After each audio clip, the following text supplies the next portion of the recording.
तथागत भगवान बुद्ध ज्यांनी युद्ध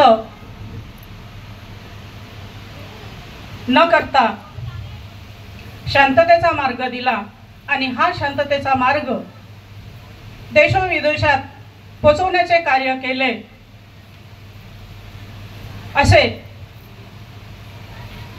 देवाना प्रियदर्शी सम्राट अशोक ज्यांनी स्वातंत्र्य, समता, बंधुता, न्याय यांची गुरुकिल्ली भारताच्या हातात दिली असे घटनेचे शिल्पकार डॉक्टर बाबासाहेब आंबेडकर, त्यांचे गुरु बाबासाहेबांनी ज्या तिघांना गुरु मानले त्यापैकी एक गुरु ज्यांनी शिक्षणाची चळवळ, स्त्री शिक्षणाची चळवळ सातत्याने चालवली ते महात्मा फुले, प्रथम शिक्षिका, प्रथम मुख्याध्यापिका असणाऱ्या सावित्रीबाई फुले, आरक्षणाचे जनक छत्रपती शाहू महाराज, स्वराज्याचे सुराज्य करण्याचे स्वप्न पाहणारे छत्रपती शिवाजीराजे भोसले, माता रमाई, माता जिजाऊ आणि समस्त महामानवांना मी प्रथम वंदन करते। ज्या महामानवाची जयंती करण्यासाठी आज आपण इथे जमलो आहोत त्या महामानवाला त्रिवार वंदन करते। आज आपण मला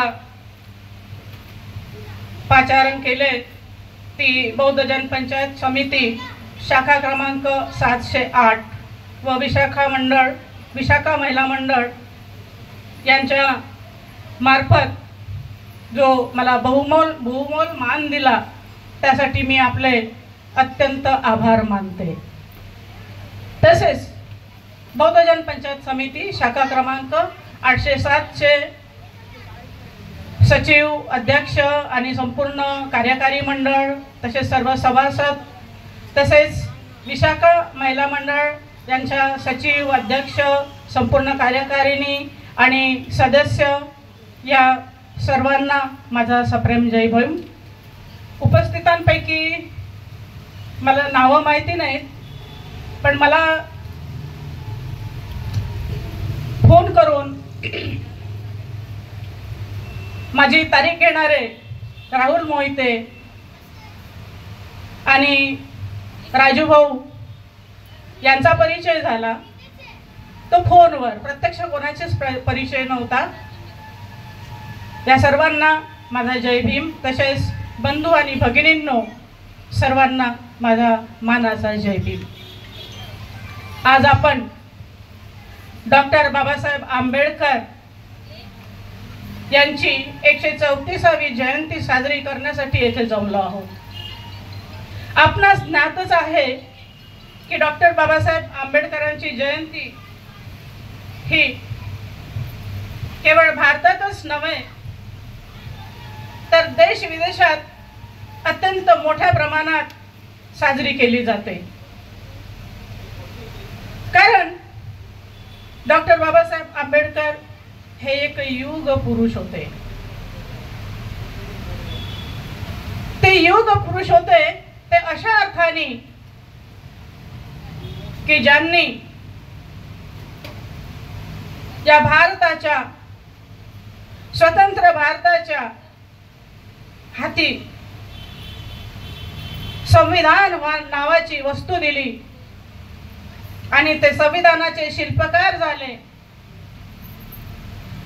या भारताच्या इतिहासातीलच नव्हे तर जगाच्या इतिहासातील प्रकाशमय व्यक्तिमत्व जे होते तेच डॉक्टर बाबासाहेब आंबेडकर होत की ज्यांची जयंती आपण साजरी करतो। त्यांच्या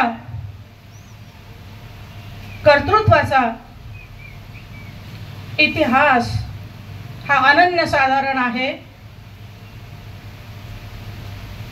त्यांची खरी ओळख भारतीयांना अजून झालेली नाही.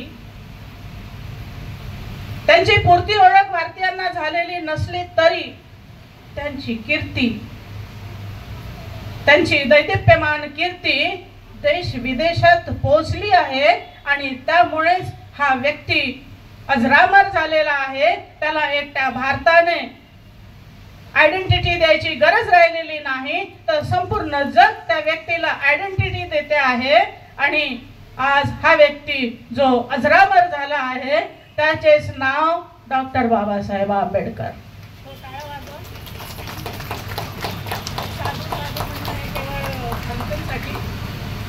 जेव्हा टाळ्या वाजवतात तेव्हा बोलणाऱ्याला वाटतं की खरं त्यांना आपलं बोलणं संबंध आहे. आणि तर मी सांगत होते की आता जे 2 वक्ते 3 वक्ते बोलून गेलेत त्यांनी सुद्धा आपल्याला हेच सांगितलं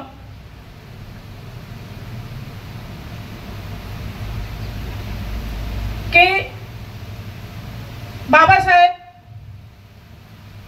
यांना इतर लोकांनी केवळ एका विशिष्ट समाजाचे नेते म्हणून समजलं आहे. याच अर्थाने मी म्हटलं की भारतीयांना अजून पुरती ओळख बाबासाहेबांची झालेली नाही, परंतु देश विदेशात मात्र त्यांचा प्रकाश पोहोचलेला आहे. त्या प्रज्ञासूर्याची कीर्ती यांच्या तळहाताने झाकण्यालायक नाही. तो सूर्य कितीही झाकला तरी त्याचा प्रकाश आपल्यापर्यंत आल्याशिवाय राहत नाही आणि त्यांच्यापर्यंतही पोहोचला आहे. आज ते जी प्रगती करतात आहेत, जे शिक्षण घेतात आहेत, जे उच्च पदावर गेलेले आहेत, ज्यांना मूलभूत अधिकार मिळालेले आहेत, ज्यांना बंधुत्वाची जी एकात्मतेची जाणीव झालेली आहे, ज्यांच्या महिला देखील उच्च पदावर गेलेल्या आहेत, ती सगळी डॉक्टर बाबासाहेब आंबेडकरांची देण आहे हे मला अभिमानाने सांगावेसे वाटते. डॉक्टर बाबासाहेब आंबेडकर यांचा जेव्हा जन्म झाला तेव्हाची परिस्थिती, सामाजिक परिस्थिती अतिशय विचित्र होती. अस्पृश्यता आणि विषमतेने बरबटलेला हा देश होता. अशा वेळी बाबासाहेबांनी अनंत यातना सहन करून खडतर असे शिक्षण घेतले. दिवस रात्र 18 तास 19 तास अभ्यास करून विविध विषयाचा सांगोपांग अभ्यास केला, इतिहासांचा अभ्यास केला आणि त्यात त्यांनी संशोधन केले की आज या देशात ही जी विषमता पसरलेली आहे ती विषमता कशामुळे पसरलेली आहे. त्यांना असे आढळले की ही विषमता या देशातील वैदिक हिंदू धर्मातील मनुस्मृती यातील आचारसंहितेमुळे झालेली आहे आणि याला कारण आजची ही समाज व्यवस्था निर्माण झालेली आहे. ते एकमेव कारण म्हणजे अर्थव्यवस्थेचे पुनर्स्थापन नसून ते एक प्रकारचे पिळवणुकीचे कारण होते. खालच्या जमातींनी खालीच राहावे आणि वरच्या जमातींनी अधिकार प्रक्षेपित करावे असा त्याचा सरळ सरळ अर्थ होता. ज्यावेळी डॉक्टर बाबासाहेब आंबेडकर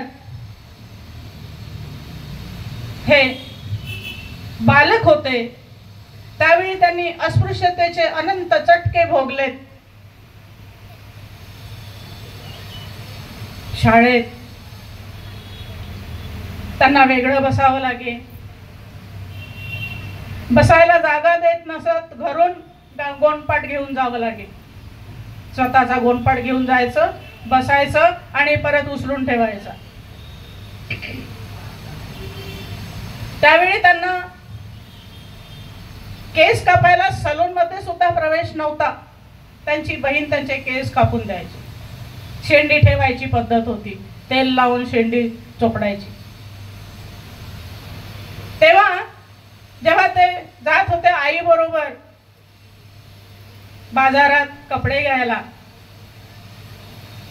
तर कापड दुरून पसंत करायचा, दुकानाच्या बाहेर उभं राहून दुरून पसंत करायचा आणि तो दुकानदार त्यांच्या आईच्या अंगावर तो असा टाकायचा जेव्हा तो कापड पसंत आला तेव्हा.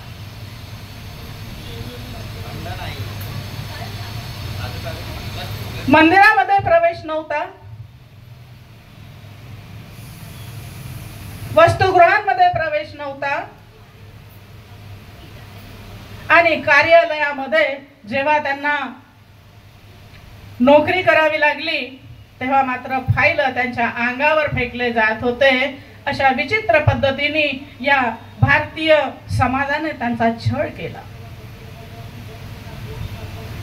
डॉक्टर बाबासाहेबांनी इतका अनंत छळ, जुलूम, मानहानी, असत्य आणि ढोंग यांना अत्यंत निकराने झुंज दिली.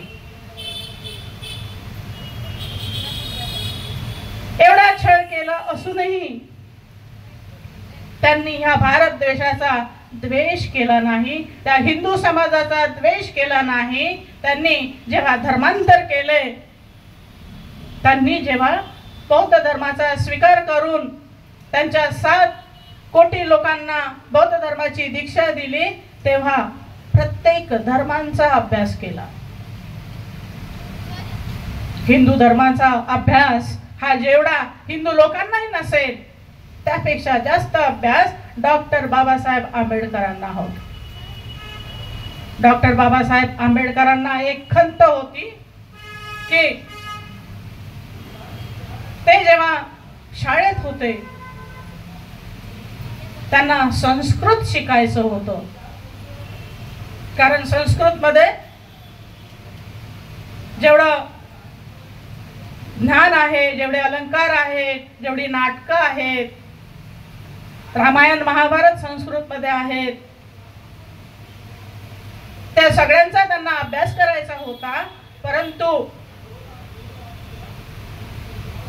त्यांच्या जातीमुळे, या भारत देशातील जातीय व्यवस्थेमुळे त्यांना संस्कृत मध्ये प्रवेश मिळाला नाही. संस्कृत विषय हा केवळ उच्च जातीच्या लोकांना शिकायचा असतो, खालच्या जातीच्या लोकांना शिकायची अनुमती नव्हती. म्हणून त्यांना नाईलाजाने पर्शियन शिकावे लागले आणि पर्शियन ही भाषा संस्कृतच्या दृष्टीने फारच दुबळी आहे, गरीब आहे असे त्यांना वाटायचे. आणि असे असतानाही त्यांनी स्वतंत्रपणे संस्कृतचा अभ्यास केला. स्वतंत्रपणे अभ्यास करून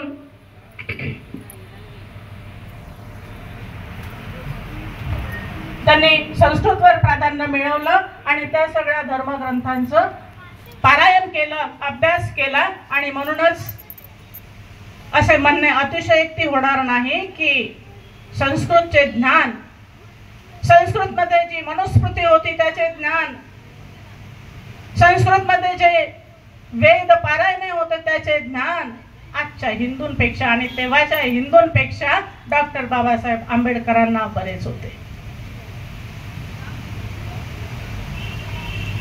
डॉक्टर बाबासाहेब आंबेडकर यांनी एवढा अपमान आणि एवढा छळ इतक्या निकराने सहन केला, एवढी झुंज दिली.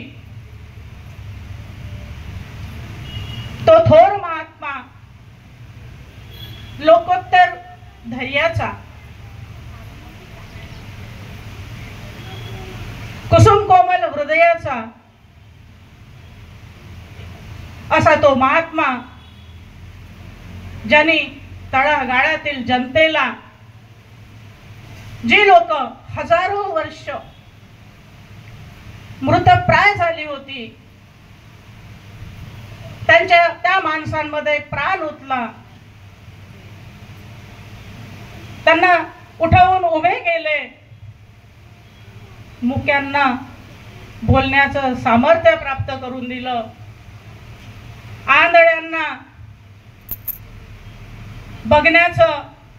बघण्याचे चक्षु प्राप्त करून दिले आणि पांगळ्यांना धावण्यासाठी बळ उत्पन्न करून दिलं. कोण होते पांगळे, कोण होते आंधळे, कोण होते मुके? हे सगळे तळागाळातले लोक होते. त्या सगळ्या लोकांमध्ये प्राण ओतण्याचं काम डॉक्टर बाबासाहेब आंबेडकरांनी काम केलं. ते अगदी अद्भुत कार्य होतं, अनमोल असं कार्य होतं, ज्याची गिनती आजही दुसऱ्या कोणाही समाज पुरुषांमध्ये करता येत नाही. डॉक्टर बाबासाहेब आंबेडकर यांनी शिक्षणाला अनन्यसाधारण महत्त्व दिले.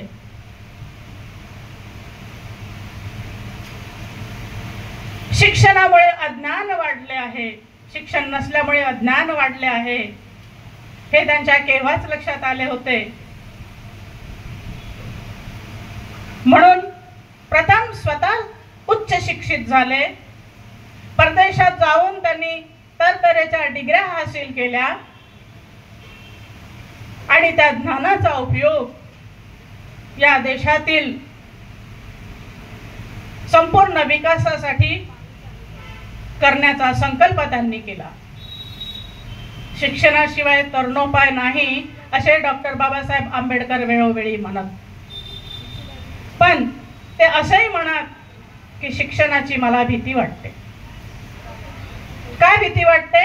की शिक्षणामुळे ज्ञान येते, शिक्षण हे दुधारी तलवारी प्रमाणे आहे. शिक्षण हे दुधारी तलवारी प्रमाणे आहे. ते एक शस्त्र आहे, ते एक अस्त्र आहे आणि ते शस्त्र जर चांगल्या माणसाच्या हाती पडलं तर चांगले घडेल आणि वाईट माणसाच्या हाती पडलं तर त्याचे परिणाम वाईट होतील. आता हा चांगला माणूस आणि वाईट माणूस कसा ओळखायचा? आज आपण आपल्या अवतीभोवती सगळीकडे चांगले आणि वाईट माणसं बघतोच की. शैक्षणिक क्षेत्रात उच्च पदाला पोहोचलेली माणसं देखील आपण भ्रष्टाचारी असलेले बघतोच की. त्यांनी आपल्या शस्त्राचा उपयोग कशासाठी केला? पैसा कमावण्यासाठी. त्यांनी आपल्या ज्ञानाचा उपयोग कशासाठी केला? अत्याचार करण्यासाठी. तर त्यासाठी माणसाला शील आवश्यक आहे. बाबासाहेब म्हणायचे की शीलवान माणसाच्या हाती शिक्षण असणे ही फार मोठी मोलाची गोष्ट आहे आणि असा शिक्षित व्यक्ती हा समाजासाठी उपयुक्त असतो, तो समाजालाही शिक्षित करतो. म्हणूनच डॉक्टर बाबासाहेब आंबेडकरांनी जी त्रिसूत्री दिली आहे, शिका, संघटित व्हा आणि संघर्ष करा, ही आज सगळ्या लोकांसाठी परिणामकारक आहे. शिका, केवळ शिका नाही तर शिकवा. शिका आणि शिकवा. कशासाठी? ज्ञानासाठी, ज्ञान मिळवण्यासाठी. स्वतः शिका आणि दुसऱ्यालाही शिक्षित करा. आपल्या आजूबाजूचं वातावरणही शिक्षित करा. नुसतं शिकून चालणार नाही, तर संघटित व्हा. आज आपण इथे संघटित दिसतो आहोत, पण माझ्या कल्पनेप्रमाणे लोकसंख्या मात्र मला कमीच दिसत आहे. याला संघटन नाही म्हणता येणार. संघटित व्हा. संघटित होणे कशासाठी? जसं एक बोटाची ताकद काहीच नसते, पण एका मुठीची ताकद ही जास्त असते, तसं संघटित झालो तर मुठीची ताकद ही जास्त असते. मग मुठीची ताकद ही वाढवण्यासाठी संघटित व्हा. एकटा माणूस लढताना अपुरा ठरेल, पुरेसा ठरणार नाही. तर संघटन जर तुमचं असेल तर तुम्ही तुमची बाजू अत्यंत भक्कम कराल आणि संघर्ष करायला मोकळे व्हाल. संघर्ष कशासाठी? अन्यायाविरुद्ध संघर्ष, समता प्रस्थापित करण्यासाठी संघर्ष.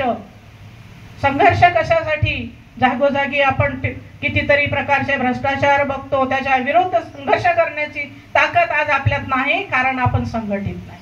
आपल्या ऑफिसमध्ये, आपल्या आजूबाजूला कित्येक ठिकाणी आपण बघतो की बराच भ्रष्टाचार चालला आहे, बराच अत्याचार चालला आहे, पण आपण तो उघडकीस आणू शकत नाही. कारण काय? आपण संघटित नाही. त्यासाठी आपल्याला संघटित होणे गरजेचे असेल. डॉक्टर बाबासाहेब आंबेडकर म्हणाले की शिक्षण हे वाघिणीचे दूध आहे. ते जो प्राशन करेल तो गुरगुरल्याशिवाय राहणार नाही. आज आपण शिक्षण घेतो ते शिक्षण केवळ पाठ्यक्रमासाठी, पाठ्यक्रम पूर्ण करण्यासाठी घेतो. आपल्या अभ्यासातील जो पाठ्यक्रम आहे, आपले विद्यार्थी, मला राहुल भाऊने सांगितलं की शैक्षणिक विषयावर तुम्ही बोललात तर बरं होईल, विद्यार्थ्यांची मार्गदर्शन म्हणून त्या विषयावर मी थोडासा प्रकाश टाकते. आपले शिक्षण आज कसे झाले आहे? शिक्षण घेण्यापुरते आहे की परीक्षेपुरते आहे? आपले शिक्षण हे केवळ सिलेबस दिलेला आहे, त्या सिलेबसला पूर्ण करण्यापुरते शिक्षण आहे, त्याच्या पलीकडे नाही. आपले मुलं हे केवळ शर्यतीत उतरलेले आहेत. कशाची शर्यत? मार्कांची. माझा मुलगा इंजिनियर किंवा डॉक्टर व्हावा अशी आशा बाळगून मार्कांची शर्यत, त्याला ज्ञान मिळो की न मिळो त्याच्याकडून पाठांतर करून घेणे आणि जास्तीत जास्त मार्क मिळवून माझ्या मुलाला इतके मार्क्स मिळाले, पहिला आला, 100% मार्क्स मिळाले, याच्यात खूप धन्यता मानणे. तर शिक्षण हे सर्वांगीण असावे. बाबासाहेबांच्या शिक्षणाचा अर्थ असा की शिक्षण हे सर्वांगीण असावे, सर्व क्षेत्रातील असावे. मुलांनी जसा अभ्यासक्रम पूर्ण करावा तसंच मुलांकडून इतर अवांतर शिक्षणही द्यावे. मुलांना घरातून डॉक्टर बाबासाहेब आंबेडकरही समजून द्यावे, डॉक्टर महात्मा फुले आणि इतर जे मान्यवर आहेत तेही समजावून द्यावेत. पण आज मला इथे मुलांपैकी एकही मुलगा दिसत नाही आणि मुलगी दिसत नाही, सगळे थोडे मोठेच दिसत आहेत, एखाद दुसराच मुलगा मुलगी आहे. तर आजपर्यंत आपण हेच करत आलो, आपण अभ्यास करत आलो, म्हणजे जी आपल्या वयाची लोक आहेत तीच अभ्यास करत आली आहेत, पण खाली मात्र तो अभ्यास झिरपतच नाही आहे. तर तो खाली झिरपायला हवा, तेव्हाच त्यांच्यापर्यंतही ते वाघिणीचे दूध जाईल. आपण थोडंफार का होईना आरोळी ठोकायला लागलो, थोडंफार का होईना जरा भांडखोर व्हायला शिकलो, पण आपली मुलंही थोडेसे वाघिणीसारखे गुरगुरायला शिकले पाहिजे. जर त्यांच्यावर अत्याचार झाला तर नेभडट होता कामा नये, याची काळजी आपणच घेतली पाहिजे. तत्व आणि नियम यात फार मोठी तफावत आहे, आणि ही तफावत मोठी आहे कारण नियम हे पाळावयाचे असतात. नियम ठरले की माणूस गुलाम बनतो आणि तत्व ठरले की माणूस उपासक बनतो. डॉक्टर बाबासाहेब आंबेडकरांना तत्वांचा उपासक असलेला भारत निर्माण करायचा होता. डॉक्टर बाबासाहेब आंबेडकरांनी त्यासाठी अतोनात परिश्रम करून अभ्यास केला आणि या भारताच्या उभारणीसाठी, भारताच्या नवनिर्माणासाठी अनेक पद्धतीने प्रयोग सांगितलेत. त्या प्रयोगांमध्ये शेतीचे राष्ट्रीयकरण, नदी जोड प्रकल्प, धरणे, लोकशाहीचा अवलंब, प्रत्येकाला मतदानाचा अधिकार, या देशातील स्त्रियांसाठी शिक्षणाची सुविधा, ह्या सगळ्या, तसेच हिंदू कोड बिल जरी ते संमत झाले नाही तरी त्या सगळ्यांची सूचना देणारे जे डॉक्टर बाबासाहेब आंबेडकर होते, त्यांनी त्यांचे विचार प्रदर्शित केले। त्यावेळी भारतीयांनी त्यांच्या विचारांची पायमल्ली केली। भारतीयांनी त्यांचे विचार जर अंमलात आणले असते तर आज भारताचा इतिहास अतिशय वेगळा झाला असता, भारताची प्रगती ही टोकाला पोहोचली असती, हे त्रिवार सत्य आहे। डॉक्टर बाबासाहेब आंबेडकर यांनी केवळ सामाजिकच विचार केला नाही, तर सामाजिक, आर्थिक, राजकीय, सांस्कृतिक या सगळ्या दृष्टिकोनातून या समाजाला उचलून धरण्याचा, त्यांच्यावर संस्कार करण्याचा अतोनात प्रयत्न केला। असे ते थोर प्रज्ञासूर्य जर उच्च जातीत जन्मले असते तर त्यांनी सोन्याच्या पालखीतून त्यांची मिरवणूक काढली असती, परंतु खालच्या जातीत जन्मल्यामुळे त्यांचा अतोनात छळ करून त्यांना केवळ एका जातीतले, एका समाजाचे ठरवून त्यांची आजही अवहेलना होताना दिसते। ते अतिशय मानहानी दर्शक आहे। अशा या थोर पुरुषाने जेव्हा त्यांच्या लक्षात आलं की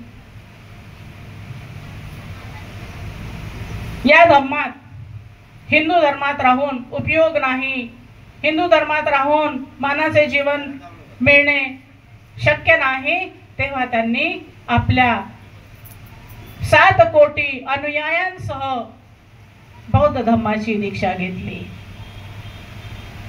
भारतात बौद्ध धर्माच्या वृक्षाची पालवी ही वाढली होती, परंतु त्याचे मूळ मात्र टवटवीत होते।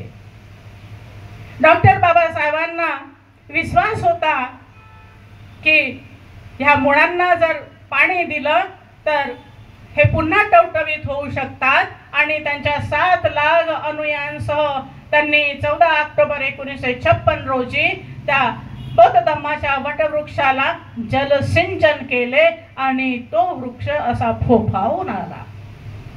त्यांनी मोठ्या अभिमानाने गर्जना केली की आज हा जो फोफावलेला वृक्ष आहे तो असाच वरपर्यंत फोफावत जाईल, आणि आता या बौद्ध धर्माच्या विकासाला कोणीही आवर धरू शकणार नाही।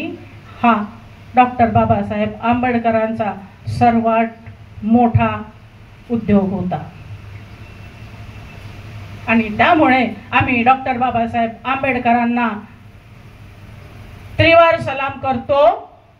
असे जे डॉक्टर बाबासाहेब आंबेडकर आहेत त्यांचे रोज प्रातःस्मरणी स्मरण करून त्यांना नमन करणे हे प्रत्येक आपल्या स्त्रियांचे नाही तर बाकीच्या समाजातील स्त्रियांनीही करायला पाहिजे। रोज सकाळी डॉक्टर बाबासाहेब आंबेडकरांना त्यांनी नमन करायला पाहिजे, नाहीतर जी अवस्था तळागाळातल्या जातीतील होतील तेच अवस्था स्त्रियांची देखील होती। आपल्या जातीतल्या स्त्रियांची नाही तर संपूर्ण भारतातल्या स्त्रियांची अवस्था तीच होती। न स्त्री अनशूद्र स्वातंत्र्य मर्हती, हे वचन होतं कुठे? मनुस्मृतीमध्ये। स्त्रियांना आणि शूद्रांना स्वातंत्र्य नाही, त्यांना स्वतंत्रपणे कोणतीही गोष्ट करण्याची अनुमती नाही। मग त्यांच्या स्त्रियांची देखील तीच अवस्था असती। म्हणून त्या स्त्रियांनी, आपल्या स्त्रियांनी नव्हे तर त्या स्त्रियांनी देखील ही जयंती मोठ्या प्रमाणात साजरी करायला पाहिजे आणि बाबासाहेबांच्या फोटोला धुवून त्याचे पाणी काढून त्याचं तीर्थ घेतलं पाहिजे.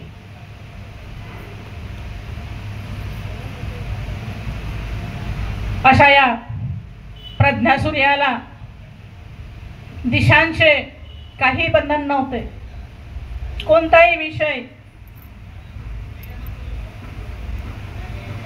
कोणत्याही ठिकाणी आणि कुठेही त्यांचा अभ्यास इतका दांडगा होता आणि त्या सगळ्या दांडग्या विषयाचं अध्ययन करून त्यांना जिथे जिथे कमतरता भासली त्या सगळ्या कमतरता भरून काढण्याचं कार्य त्यांनी भारतीय संविधानातून केलं. स्वातंत्र्यपूर्वी भारत हा अनेक जातींमध्ये, अनेक धर्मांमध्ये, अनेक विभागांमध्ये, अनेक भाषांमध्ये विखुरलेला होता. कुणाचं दैवत सूर्य तर कोणाचं दैवत चंद्र. कुणी सकाळी उपासना करायचं तर कुणी संध्याकाळी उपासना करायचं. कुणी पूर्वेला योग्य मानायचं, कुणी पश्चिमेला योग्य मानायचं. इतका प्रचंड विरोधाभास ह्या देशात असतानाही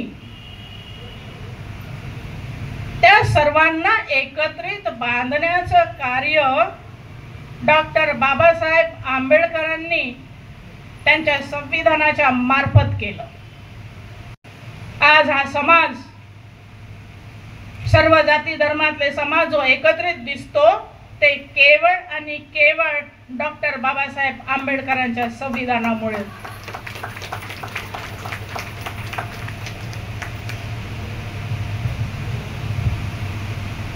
जो समाज जागृत आहे त्याची प्रगती होऊ शकते. जो समाज अंधश्रद्धेत आणि अज्ञानात बरबटलेला आहे त्याची प्रगती होणे शक्य नाही. आज आपण अनुभवतो एकमेव समाज आपला हा असा आहे की जो वाचन करतो, आहे ना. एकमेव आपला समाज आहे, थोडं का होईना वाचन करतो. विविध भाषणांची योजना करतो आणि त्या भाषणांमधून, प्रवचनांमधून आपल्याला ज्ञान मिळतं. बाकीच्या समाजाची अवस्था बघा कशी. त्यांच्या समाजात काय असतं? कार्यक्रम आहे, जयंती आहे का तर पूजा घ्या सत्यनारायणाची, प्रसाद घ्या, टाळा वाजवा, गाणं म्हणा, आरत्या. गाणं म्हणजे आरत्या. लक्षात येतं आपल्या मी काय म्हणते. ते लोक किती अंधश्रद्धेत आहेत, किती अज्ञानात आहेत आणि आपण किती पुढे जात आहोत हे लक्षात येतं आपल्या. नक्कीच येत असणार.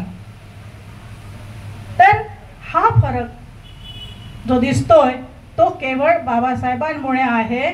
त्यांनी जर बाबासाहेबांनी सांगितलेल्या नीतिमूल्यांचा अवलंब केला नाही तर ते आणखी अधोगतीला जातील. आणि आताच सांगितल्याप्रमाणे बाबासाहेबांच्या विचाराप्रमाणे जर हा देश चालला तर या भारताची प्रगती दूर नाही. बाबासाहेबांच्या विचारांची त्यांनी हेटाळणी केली, पायमल्ली केली. म्हणूनच या देशात महागाई आहे, बेकारी आहे, बेरोजगारी आहे, शेतकरी आत्महत्या करतात आहेत, अत्याचार होतात आहेत, बलात्कार होतात आहेत. हे केवळ आणि केवळ बाबासाहेबांच्या विचारांची पायमल्ली केल्यामुळे झालं आहे. बाबासाहेबांचे विचार सत्याहूनही मोहक आणि दाहक होते. ते म्हणायचे की घरोघरी उद्योजक निर्माण झाले पाहिजे, घरोघरी उद्योजक निर्माण झाले पाहिजे.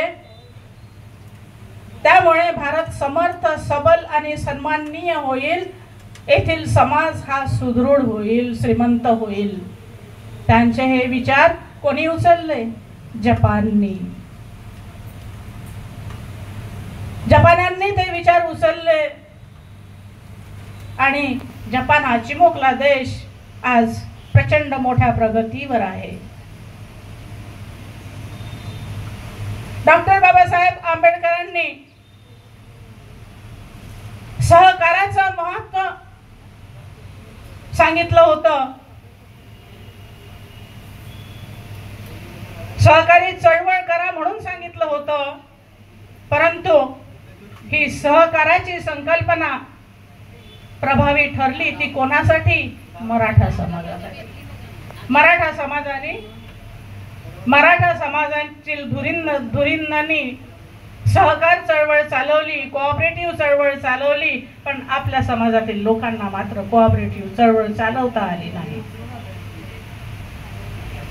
आपल्या देशात उत्पादक आणि ग्राहक यांच्यात थेट संबंध असावा, उत्पादक आणि ग्राहक यांच्यात थेट संबंध असावा असे डॉक्टर बाबासाहेब आंबेडकरांचे मत होते. म्हणजे मध्ये जो एजंट आहे, उत्पादक आणि ग्राहक यांच्या मध्ये जो एजंट आहे तो नफा कमवतो आणि सामान्य जनतेची पिळवणूक होते, ती होता कामा नये असे डॉक्टर बाबासाहेब आंबेडकरांना वाटायचे. तर ही ते संकल्पना देखील जपानी अर्थतज्ञांनी उचलली, त्यांच्या कायद्यात तशी तरतूद केली आणि एजंट हा भाग काढून टाकला. आजही आपल्याला एजंटची कल्पना जर आली नसेल तर मी उदाहरणार्थ सांगू शकते की शेतकरी जेव्हा शेतमाल विकतो तेव्हा एजंट थ्रू विकतो, डायरेक्ट विकत नाही. शेतकऱ्यांना तो कमी भाव देतो आणि वरती विकताना तो महागात विकतो आणि तिथे वाढलेली किंमत सामान्य जनतेला घ्यावी लागते. गरीब गरीबच होतात, श्रीमंत श्रीमंतच होतात. ही दरी कायमच राहते. त्या दरीतून बाहेर पडण्यासाठी बाबासाहेबांनी अनेक कृत्या सांगितल्यात, पण या भारतांनी त्याचा अवलंब केला नाही. ही फार मोठी शोकांतिका आहे. अशा या महामानवाने आपल्याला जो बौद्ध धर्म दिला त्या बौद्ध धर्माचा अवलंब पंचशिलातून आपण करतोच आहोत. त्या महामानवाने हिंदू धर्माचे लखतर टराटरा फाडलीत आणि बौद्ध धर्म स्वीकारला. मला त्या महामानवाचा अतिशय अभिमान आहे, गर्व आहे आणि त्या गर्वापोटीच त्या महामानवांना त्रिवार मी अभिवादन करते आणि आज मी इथेच थांबते. जय भीम, जय भारत. हे चॅनल सबस्क्राईब करावं, खाली बेल बटन आहे त्याला टिक करावं. बेल बटन पुश केलं, दाबलं की ते सबस्क्राईब होतं. आणि व्हिडिओ आवडला असेल तर लाईक करावं, कॉमेंट्स पण करावे आपले. आणि हे विचार जास्तीत जास्त लोकांपर्यंत जावे यासाठी आपण ते शेअर करावा व्हिडिओ. तसेच या चॅनलवरून विविध विचारवंतांचे विचार, चर्चा आपण प्रसारित करत असतो. आपलेही काही विचार असतील तर पाठवा, ते चॅनलवरून प्रसारित करू आणि सर्वांपर्यंत ते विचार गेले पाहिजेत. म्हणून आपण सबस्क्राईब करावं, म्हणजे जेणेकरून नवीन व्हिडिओ बनवला की आपल्याला त्याचं नोटिफिकेशन येईल. आजपर्यंत या चॅनलवरून 160पेक्षा जास्त विचार व्हिडिओ प्रसारित करण्यात आले. तर सबस्क्राईब करा.